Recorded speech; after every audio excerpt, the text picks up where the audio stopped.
is committed to working with the international community to promote a ceasefire, alleviate the humanitarian catastrophe, implement the two-state solution, and ultimately achieve a comprehensive, just, and lasting solution to the Palestinian question, so that both Palestinians and Israelis may live in peace and happiness, and the Middle East may embrace a future of lasting peace, stability, and shared prosperity. Thank you, President. I thank the representative of China for the statement. I now give the floor to the representative of the Russian Federation. Mr. President, we thank the Secretary General for his report on the situation in the Gaza Strip. We welcome the participation in today's meeting of the foreign ministers of regional states and relevant international organizations. The crisis in Gaza, whose scale in terms of civilian casualties has surpassed any conflict in recent decades, has led to escalation throughout the entire region, with violent flare-ups in a number of neighboring countries. In this context, we understand the desire of our Middle Eastern partners to speak out on this urgent issue that directly affects each of them. Colleagues, in recent weeks, a number of major developments have taken place at the UN regarding the Middle East, clearly reflecting growing solidarity among the international community regarding the fact that what is happening in Gaza due to Israel's actions, regardless of the justifications for those actions, is unacceptable and cannot continue. Last Thursday, 14 members of the Council voted in favor of a draft resolution demanding an immediate and unconditional ceasefire, the release of all hostages held by Hamas, the lifting of the severe humanitarian blockade of Gaza, and the provision of safe and unhindered access to those in need. Unfortunately, the United States blocked that resolution, using its veto for the 7th time on this issue. A little earlier, however, the Council did manage to agree on a statement, albeit a very general one, condemning Israel's attack on the sovereign state of Qatar. The UN has so far failed to stop the bloodshed in Gaza or to compel Israel to return to the path of a two-state solution. However, over the past 2 days during the international conference at the General Assembly, important symbolic steps have been taken, with a number of countries recognizing Palestinian statehood. This is a belated but extremely important signal to Israel's military and political leadership, a signal that justice for the Palestinian people must be restored. Sadly, it took nearly 2 years of Israeli operations in Gaza and over 65,000 civilian Palestinian deaths for this to happen. Recognition of the Palestinian state is not a favor to Ramallah. It is a historic duty owed to the Palestinian people, one that should have been fulfilled nearly 80 years ago. Russia has been calling for this for decades. Let me remind you that the USSR recognized the state of Palestine back in 1988. Israel, however, not only remains deaf to the appeals of the international community, but, encouraged by its American allies, responds with threats, claiming that the wave of new recognitions of Palestinian statehood is allegedly a reward to Hamas for the October 7th terrorist attack. In West Jerusalem, there is open talk of formally annexing the West Bank following the high-level week. That is why a clear signal must be sent now that such steps are unacceptable. We must certainly not give in to any threats of retaliatory measures. As the Secretary General said, only our actions can put an end to what is happening.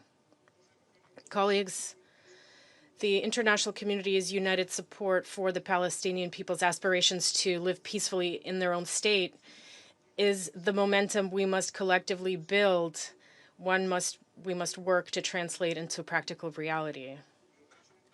The main task right now is to ensure that the crisis in Gaza is resolved not through brutal facts on the ground, in other words, by completely clearing out all Palestinians, which is the aim of Israelis' leadership, nor through their displacement from the enclave and its commercial redevelopment, as proposed by various radical Western plans.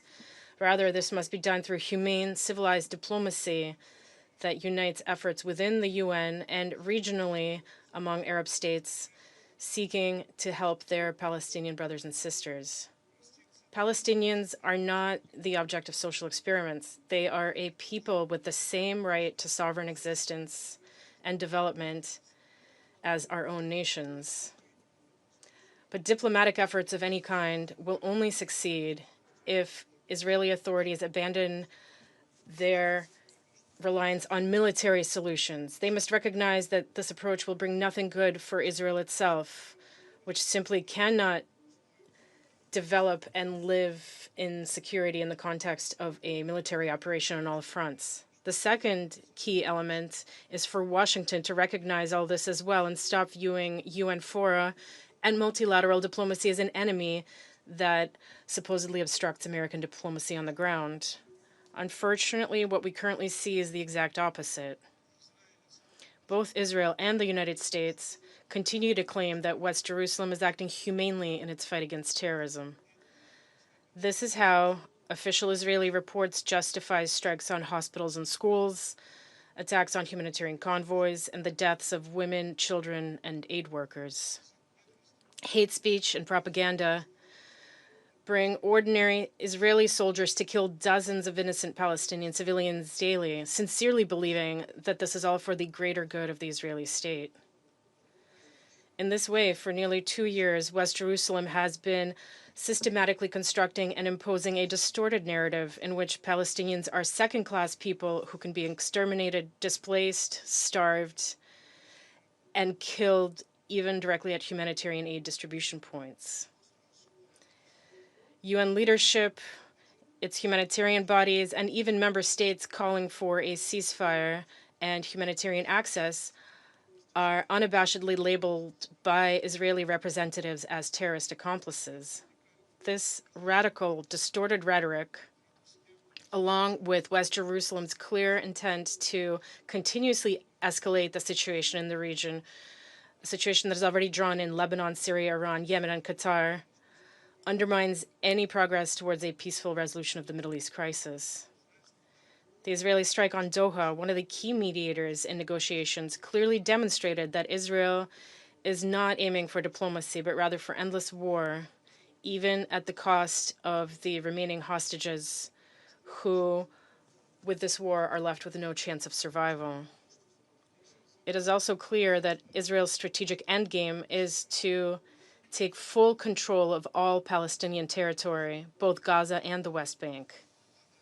Annexation plans are discussed openly, not only without hesitation, but with pride and a sense of fulfilling a historic mission. And these are not just empty words. Gaza is being systematically cleared, carved up into so-called security zones that shrink by the day.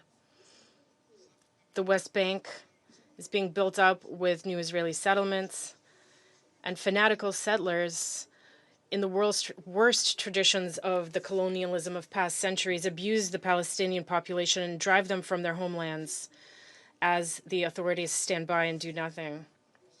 An aggressive settlement policy is being actively implemented, one where Palestinians are at best relegated to the role of ghetto residents and at worst to exiles. Mr. President, this picture of horrifying injustice, violence, and trampling of human dignity unfolding in the occupied Palestinian territory is a call to action. This is what hundreds of thousands of people around the world are demanding from us in the street: an end to the senseless bloodshed in Gaza and the liberation of Palestine.